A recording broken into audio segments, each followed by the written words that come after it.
Well, I wanted to get into a mechanical fuel pump rebuild on a Ferrari, and there's a lot to unpack.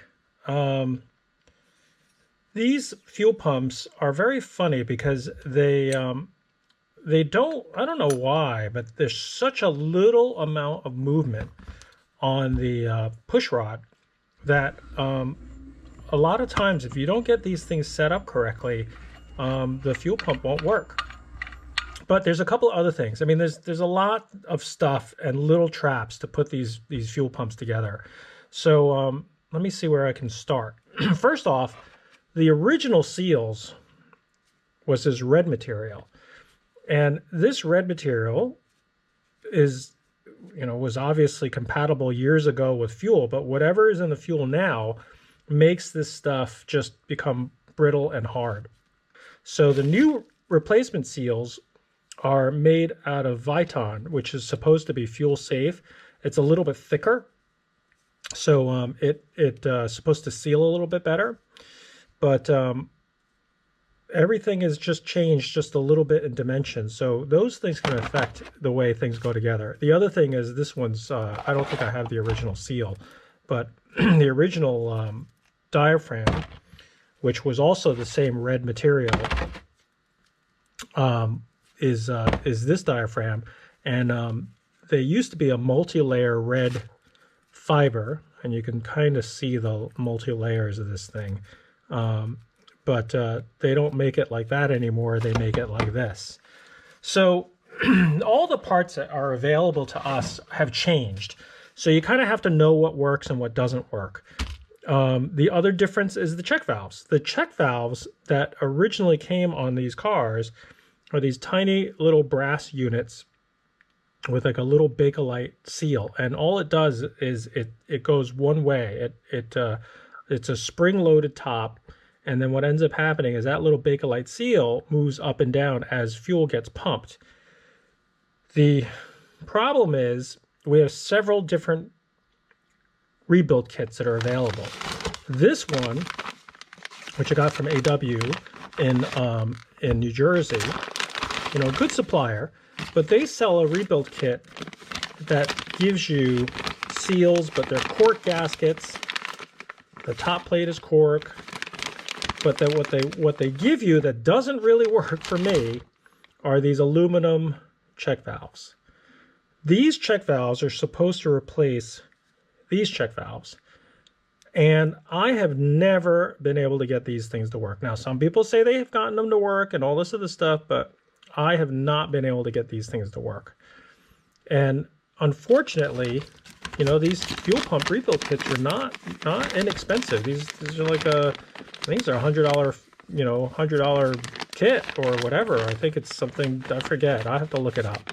But when you get this and the check valves don't work, well, then what's the point of getting a fuel pump rebuild kit if the check valves don't work?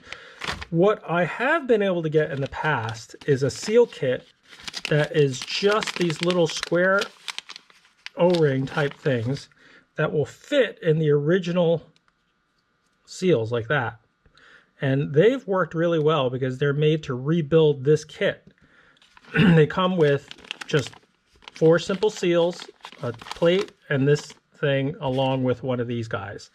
And unfortunately, I don't think I can get these anymore. So this kit I'm going to rebuild with these seals, but I've been trying to find the supplier for these seals, at least the size and the stamps, because they're just simple cut.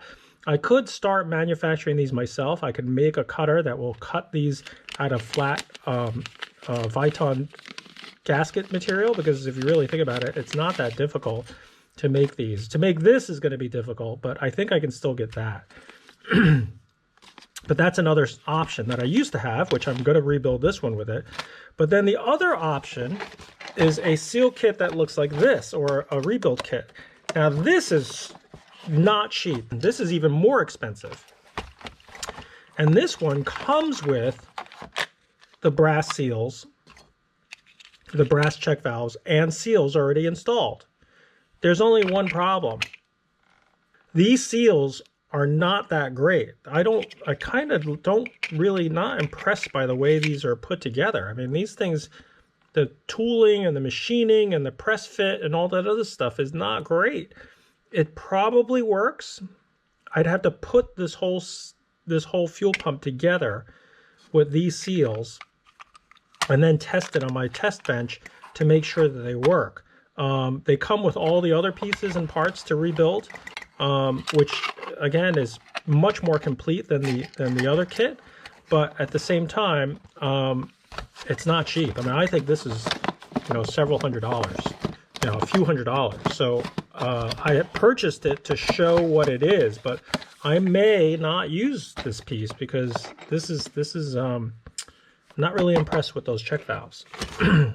What I am going to do is on this particular fuel pump, I am going to use the original check valves because they look in better condition. They're made better, and they seem to work. And I'm going to reuse some of these parts.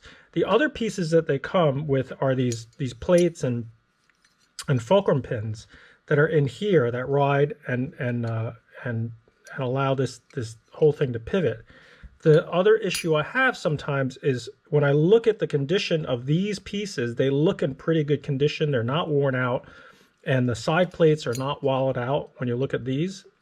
So everything has been working in unison with the correct hardness and the correct, you know, mating surfaces. Sometimes I won't replace these because what ends up happening is when you get a seal kit like this, and they give you these fulcrum pins, just like this, okay? They look brand new. I have no idea what the hardness is on this. And if this is softer than these plates that they ride in, I could have that pin wallow out or deform and cause more problems. So sometimes when I'm looking at these pieces, I will sit there and say, do these look worn out? Do they look like they're going to break? Do they look wallowed out? If they don't, I may just leave the original ones in there because they're not showing signs of wear. And normally on other rebuilds, you'd sit there and say, oh, well, these are new pieces. You should put them in. But the problems that we've had is that we don't know what the hardness is on these things. And sometimes putting newer pieces in, they break. I mean, I have to say that the frustration I have is with just poor quality reproductions. So sometimes I buy these kits and I only use the pieces that I need because the rest of it is not usable. So it's just through experience to know what works and what doesn't work. So those are the issues that I've had with some of the seals and the check valves. The other issues that we have to make these pumps work is that you have to make sure that the surfaces are super flat because the way this bolts together, if you don't surface this and make sure that these surfaces are nice and flat, when you put this diaphragm back in, it can leak. So I will check these on flatness just to kind of surface them a little bit before I go ahead and bolt them all together. All right, so I just checked the flatness of this. You could just see a little bit of discoloration because that's where the sandpaper just touched it. I did it on a surface plate, so it's nice and flat. I did it just enough to take it so that you could just start seeing the flatness of this coming in. And I did the same on the other side. So these now mate perfectly flat to each other. So that way, when I tighten everything down, it won't warp or try to warp more because it's at least flat. So that's the first step. Next step is to put this fulcrum and everything else in. So let me get the new diaphragm, which goes into there. Actually, I have to put the spring in. So there's this washer, and then there's a spring. Oops, wrong one. This guy. All right, and then this goes in.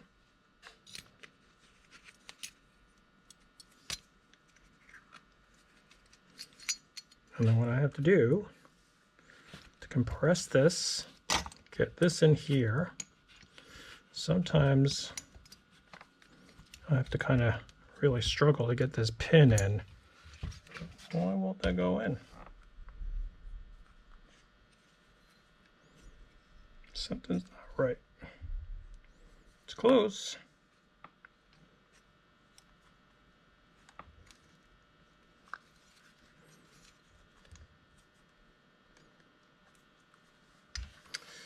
So we got to check to make sure that that pin is going to go through that center one. So I pull it out.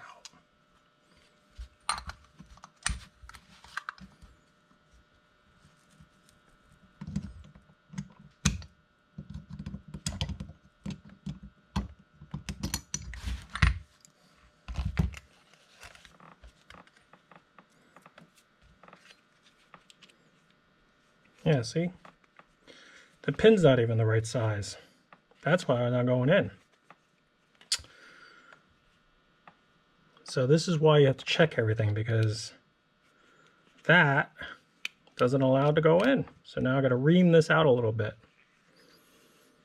So I decided to use another diaphragm. I mean, this one doesn't fit.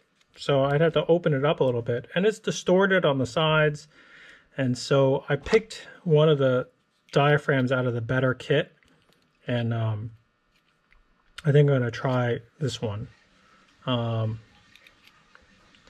I said, I hope this one's better, but the pins are definitely a different shape or a different size. I don't know.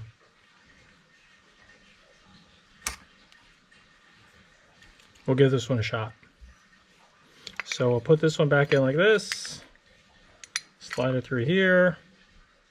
Oh, what am I doing? I need the seal still. Put this guy in here.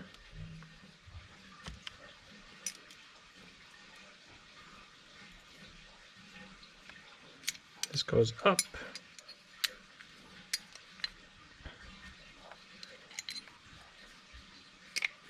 Use this to press against it.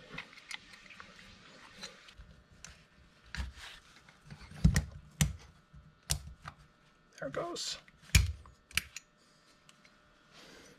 Okay, so I'm going to put one clip in on this side, snap that in place. Hopefully I won't lose it, snapping it in. Beautiful. Then I'm going to push it the rest of the way through, and then get the other clip in place.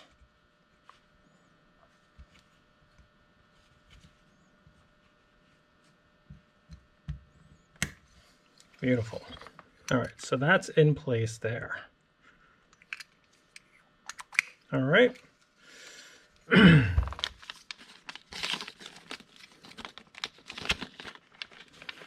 And I put this one in like this. Get my replated screws out.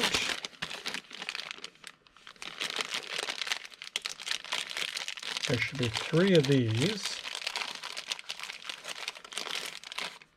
One, let's just dump them out. 1, 2, 3.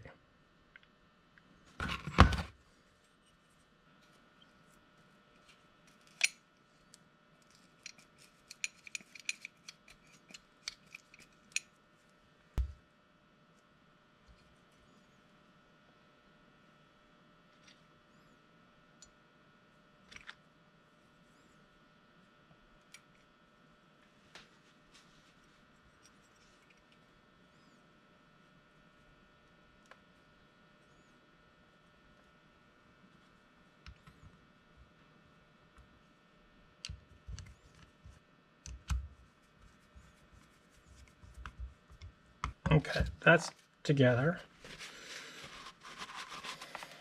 Going to take 1, 2.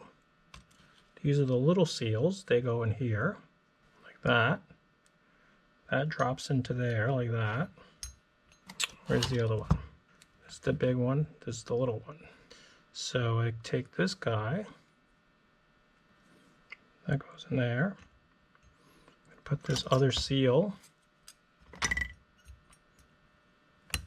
like that. Then this guy gets the bigger seal like that. That goes there. And then this one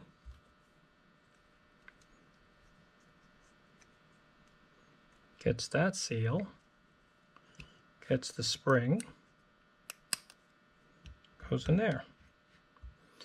All right, and then this seal goes in this new cap. That's all plated, nice and ready to go. All right. What we're going to do, actually, no, this has to go in here. This is like a pressure, air pressure kind of relief thing. Goes in here. What that kind of does is it equalizes the pressure on the cap a little bit, so it doesn't, you know, hydraulically hammer the assembly. So that goes up in there, and then this goes like this.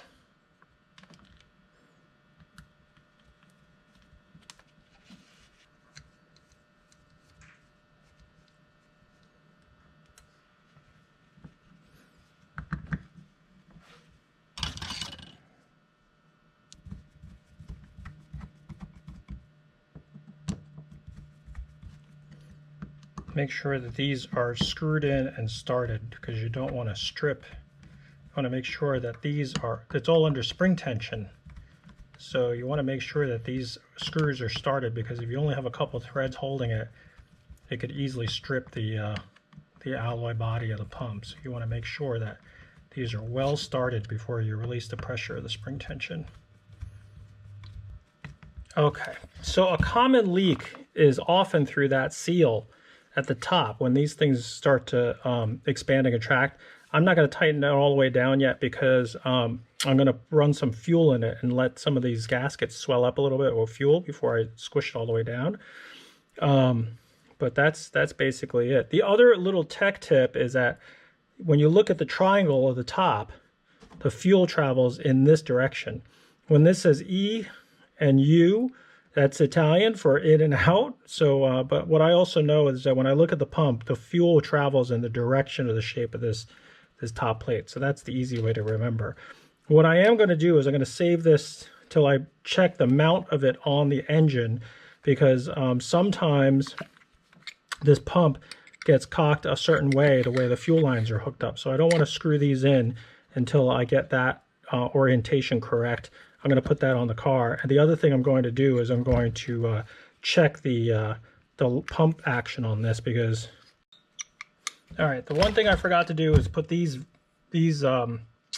seals in. That's just the pre-filters. So let me take this apart and put those in. Just forgot to do it.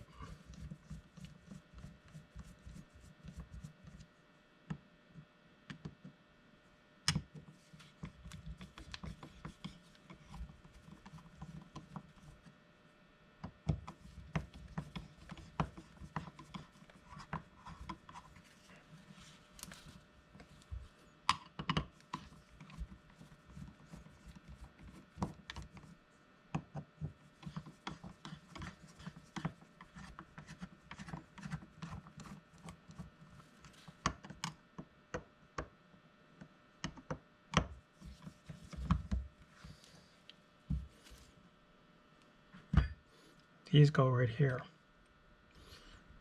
Don't know how much they seal. They kind of have to compress, but that's the original ones in there.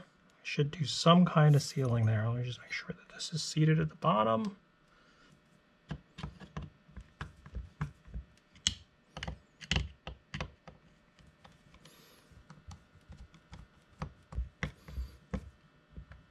All right.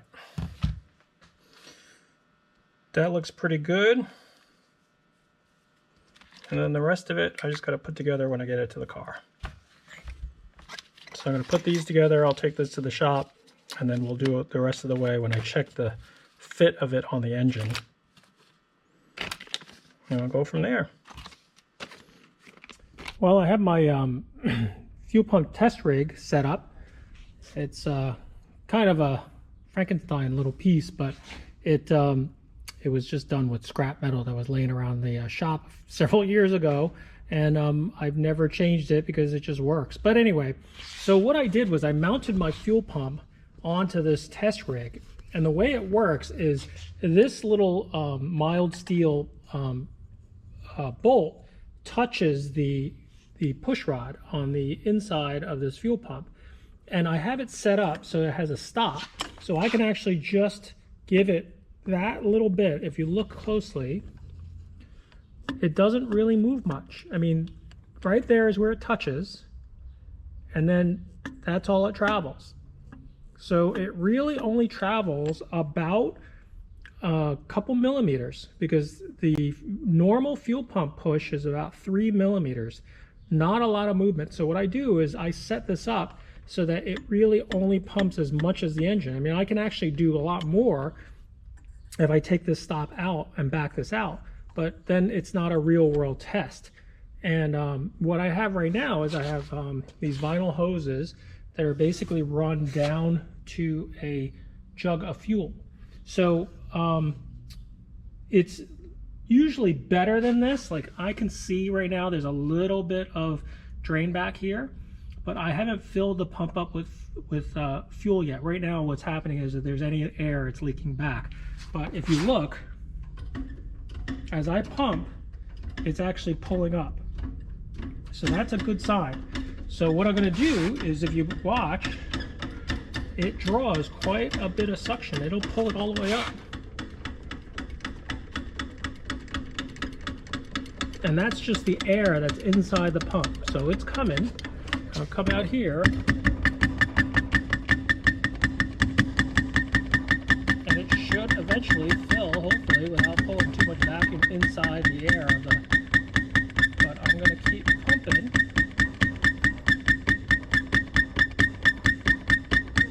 I'm not, just a little bit more. This is like the worst case scenario, because normally it doesn't need to pull this much vacuum. Almost there. Come on.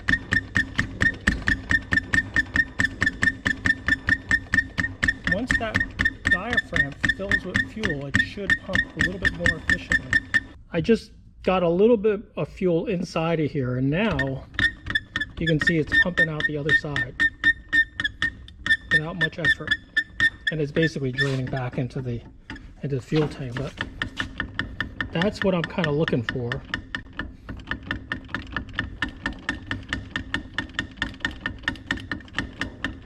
And that's testing the fuel pump to make sure it works. So that amount of fuel is what is going to go into the engine when it's running. And each stroke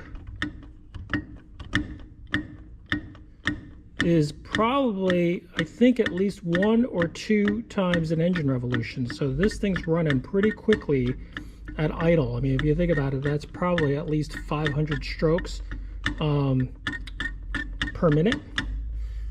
But anyway, that's testing the fuel pump, making sure it works.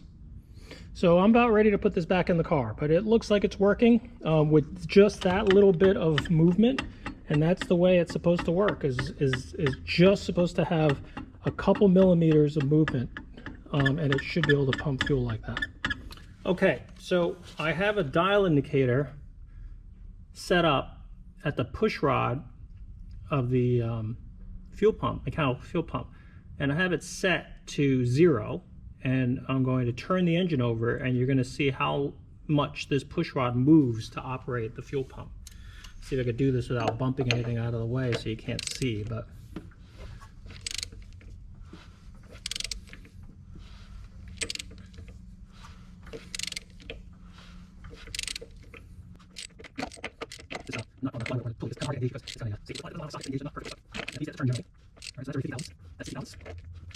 $70,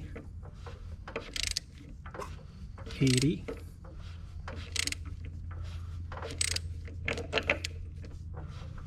$90,